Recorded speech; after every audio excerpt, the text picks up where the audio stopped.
C'est à croire définitivement qu'au Gabon, les litiges fonciers tournent désormais en faveur des sujets expatriés et particulièrement des sujets libanais. C'est ce que nous renseigne ce litige foncier qui oppose depuis belle lurette déjà Dame Nsamondo Nicole, représentant de la famille de feu Obame Komié, à un certain Ayat au niveau d'Avorambam dans la commune d'Akanda. Cette affaire, je vous en parlais dans un précédent reportage. C'est une famille, feu Obame Komié, qui s'installe dans la zone sur les bons offices des eaux et forêts, premiers installés dans la zone. L'historique même de cette concession et même de toute la zone, la plupart des personnes que nous avons approchées sur les lieux nous disent reconnaître Feu Obame Komié comme étant le premier installé sur les lieux et que bon nombre de ceux qui sont des résidents de la zone aujourd'hui ont acheté leur terrain dans les mains de ce monsieur. Il y a des hauts gradés des forces armées, il y a des magistrats, il y a bien d'autres résidents de la zone. Ayat, c'est le patron, le propriétaire, sujet libanais, d'un grand magasin, Sears, au niveau du rond-point Nkembo dans le 12e arrondissement de Libreville. Ayat, donc, qui aurait repris le titre foncier de Sir Mohsen Pendi Katibi.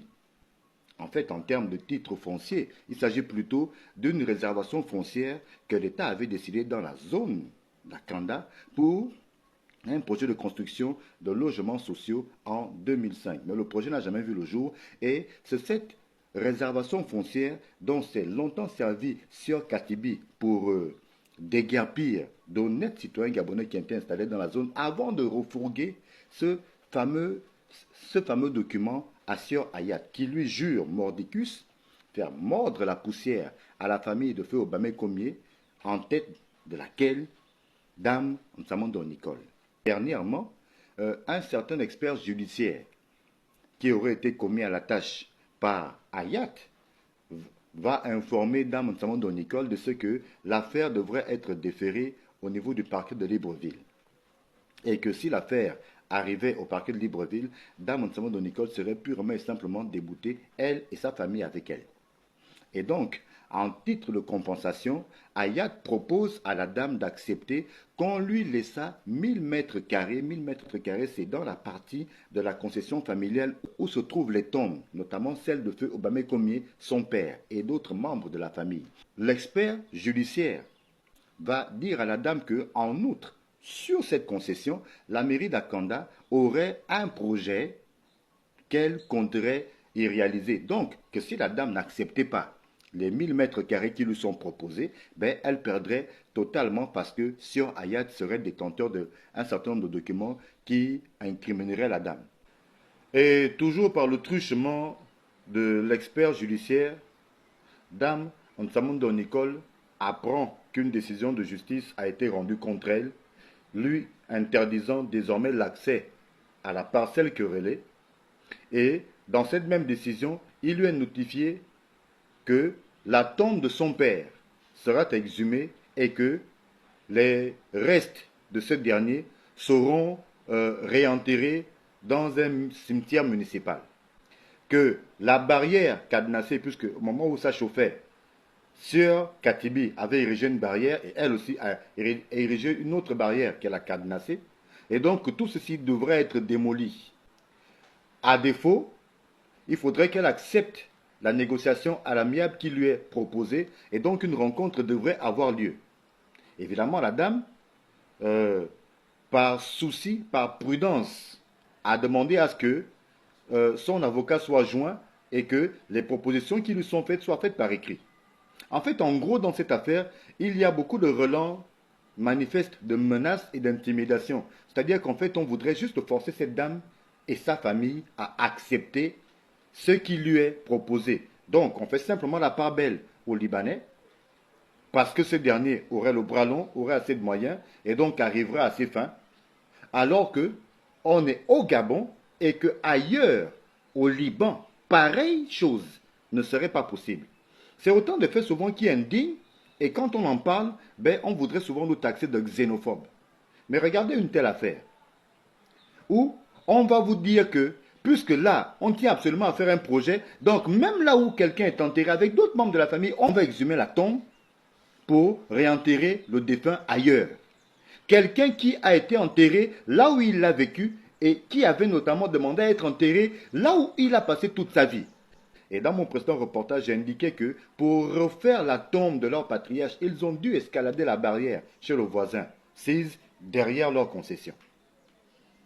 Et donc on va leur dire que la tombe de leur père sera exhumée. Quand on sait que Libreville n'a pas de cimetière municipal digne de son nom, donc on va peut-être l'enterrer ou à Mindoubé, ou on marche sur des tombes pour aller enterrer quelqu'un. C'est vraiment choquant. Mais on est au Gabon. Ça se passe au Gabon, en 2024.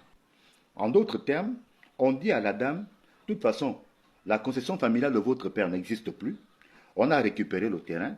Tout ce qui vous reste, bon, on veut être gentil, on veut avoir un peu pitié de vous, accepter les 1000 mètres carrés qu'on vous donne, et puis bon, pour le reste, laissez tomber. Parce que si vous vous entêtez, ben, vous allez tout perdre, et même vous risquez peut-être même de faire la prison, parce que vous aurez des amendes à payer parce que vous êtes coupable de destruction de biens d'autrui. Si vous n'acceptez pas, ben, vous allez tout perdre, parce que de toute façon, la mairie d'Akanda aussi a déjà un projet. Donc si vous n'acceptez pas, ben, c'est vous qui serez le plus gros perdant dans l'affaire. C'est donc ainsi que se comporte l'administration gabonaise. Elle accepte volontiers de baisser la culotte et de se coucher face à un sujet expatrié qui a de l'argent. En fait, il n'y a rien dans le comportement des agents de l'administration publique, tous secteurs confondus, la plupart du temps. Certes, ils ne sont pas tous comme ça, mais la grande majorité semble fonctionner au mépris même de la dignité humaine et de la souveraineté nationale. C'est-à-dire qu'on ne se dit même plus qu'on est au Gabon, c'est d'abord chez nous. Pour peu que quelqu'un se présente avec de l'argent, dès qu'il a la peau blanche, sans vouloir être raciste, dès qu'il est libanais, il a de l'argent, ben tout de suite, on baisse la culotte, on se couche devant lui parce qu'il faut que les prébendes tombent. Et c'est malheureusement ce comportement-là, blâmable, qui est depuis trop longtemps, décrié au niveau de l'ANUTTC, la fameuse Agence nationale de l'urbanisme, des travaux topographiques et du cadastre, comme dans bien d'autres secteurs de l'administration gabonaise. Or, en toute logique et en toute humanité, un terrain sur lequel sont enterrés des membres d'une famille ne peut être bradé de la sorte, de cette manière. Mais malheureusement, c'est ce qui semble être fait, puisque un coup, l'ANUTTC dit à la dame, oui, vous avez raison, puis de toute façon, la procédure suit son cours, on n'a pas encore tranché. Un autre coup, bon, écoutez, madame, il a un titre foncier, vous ne pouvez plus rien faire parce que le titre foncier n'est pas attaquable. Mais le titre foncier en lui-même, comment peut-il se balader d'une section à une autre? Un titre foncier. Donc, il suffit simplement que l'État décide d'une réservation foncière d'une zone. Même si le chantier, même si le projet ne va pas au bout, ben, l'entreprise adjudicataire va simplement récupérer ce terrain et en faire sien et puis vous dire comme ça que cette entreprise a un titre foncier. En 2024, sous l'ère du CTRI, c'est ainsi que les décisions de justice seraient désormais rendues au parquet de Libreville, qui rendrait une décision en faveur de Sieur Ayal, mais en l'absence de l'accusé. L'accusé qui va être tout simplement notifié par le truchement de l'expert judiciaire commis à la tâche par SMS, par texto, sur WhatsApp pour dire, bon, écoutez, bon, l'affaire a été tranchée, vous avez perdu. Nous, on va continuer à suivre ce dossier en osant croire que les autorités compétentes feront ce qu'elles doivent faire parce que le dossier est clair. À moins que. Très bien, on avance.